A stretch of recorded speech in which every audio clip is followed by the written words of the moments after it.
Assalamualaikum warahmatullahi wabarakatuh. Alhamdulillahirabbil alamin. Wassalatu wassalamu ala asrofil anbiya'i wal mursalin sayyidina wa maulana Muhammadin wa ala alihi wa sahbihi ajmain.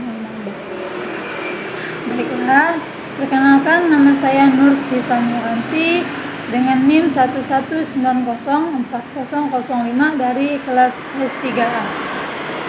Di sini saya akan membahas materi dari pertemuan ke-2 sampai pertemuan ke-6.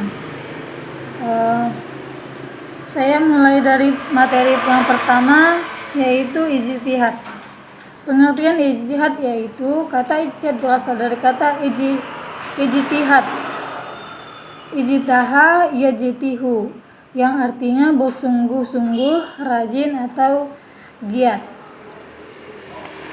Kemudian di kalangan para ulama, perkataan ijtihad ini khusus digunakan dalam pengertian usaha yang sungguh-sungguh dari seseorang ahli hukum atau fuqaha untuk mengetahui hukum syariat. Orang yang melakukan ijtihad disebut dengan mujtahid. Yang kedua, macam-macam ijtihad. Macam-macam ijtihad itu ada 6. Yang pertama, ijma, yaitu berarti sepakat, setuju atau pendapat. Sedangkan menurut istilah artinya itu ijma, kesepakatan para ulama. Yang kedua kias. Kias menurut bahasa berarti mengukur, memperbandingkan atau mempersamakan sesuatu yang lainnya dikarenakan adanya persamaan. Sedangkan menurut istilah, kias ialah menetapkan hukum sesuatu yang belum ada ketentuan hukumnya dalam nas dengan persamaan sesuatu yang telah ada status hukumnya dan dalam nas. Ketiga, istisab, yang artinya yang dimaksud dengan istisab ialah mengambil hukum yang telah ada atau ditetapkan pada masa lalu dan masih dipakai pada masa-masa yang akan mendatang. Yang keempat, istihsan, yaitu menganggap baik. Sedangkan menurut istilah, menurut bahasa itu menganggap baik. Sedangkan menurut istilah, terpindahnya seorang mujtahid dari hukum yang dikehendaki oleh kias jali kepada hukum yang dikehendaki oleh kias kafi, atau dari hukum kulli kepada hukum yang bersifat khusus dan ijtima, karena ada dalil syara' yang menghendaki perpindahan itu. Kelima, uruf ialah segala sesuatu yang sudah dikenal dan dijalankan oleh suatu masyarakat secara turun-temurun yang sudah menjadi adat istiadat. Yang keenam, mursalah.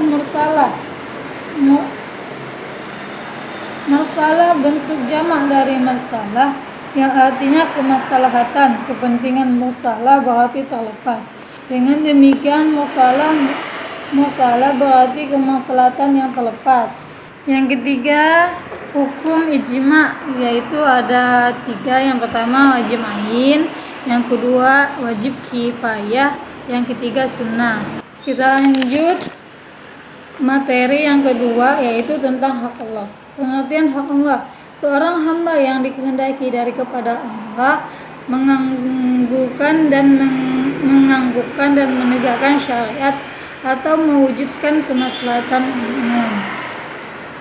Yang kedua, tujuan hak Allah beribadah kepada Allah, contohnya itu sholat, zakat, haji, puasa, dan untuk mewujudkan kemaslahatan umumnya menyangkut hafzul diyan. Yang ketiga, pengertian hak adami, menjaga kemaslahatan pribadi manusia yang bersifat umum, contohnya seperti kesehatan, anak-anak, dan harta, mewujudkan keamanan, menumpas kejahatan, menolak permusuhan, dan menikmati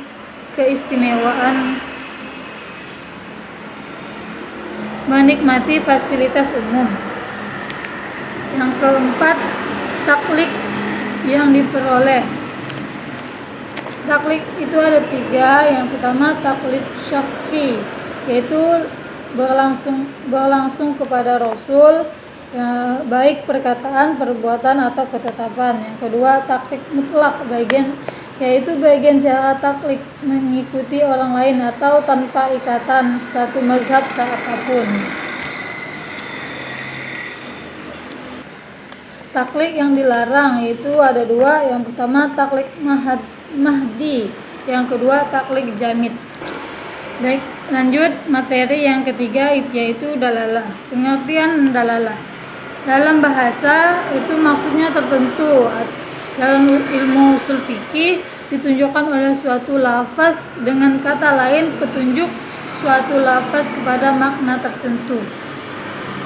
Yang kedua, kehujatan dari dalalah ada 4. Yang pertama dalalah al-ibarah, yang kedua dalalah al-isyarah, yang ketiga dalalah an-nas, yang keempat dalalah al-iqtida.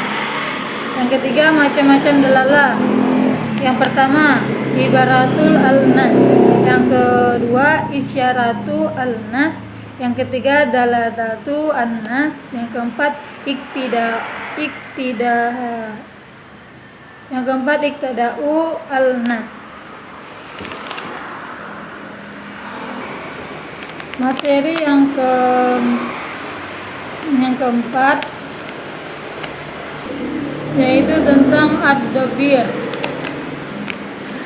Pengertian ad-dabir itu berasal dari bahasa dahara, yang artinya tampak, terlihat, muncul atau lahir. Menurut istilah, suatu yang terbentuk oleh nas itu sendiri tanpa bantuan faktor luar. Pengertian anas berasal anas dalam pengertian dari bahasa raftu asy-syai' atau munculnya segala sesuatu, sebab dalam member nas yang disebut manasahat. Yang ketiga al-mufassar. Menurut istilah, nas yang menunjukkan makna secara rinci dengan sendirinya yang tidak memungkinkan adanya takwil. Yang keempat muhkam. Suatu lafaz menunjukkan makna dengan dilalah, tegas dan jelas, serta qati', kemungkinan tidak ditakwilkan atau ditaksis dan dinas meskipun pada masa Nabi SAW. Materi yang kelima, pengertian mantuk. Menurut bahasa, mantuk berasal dari kata isim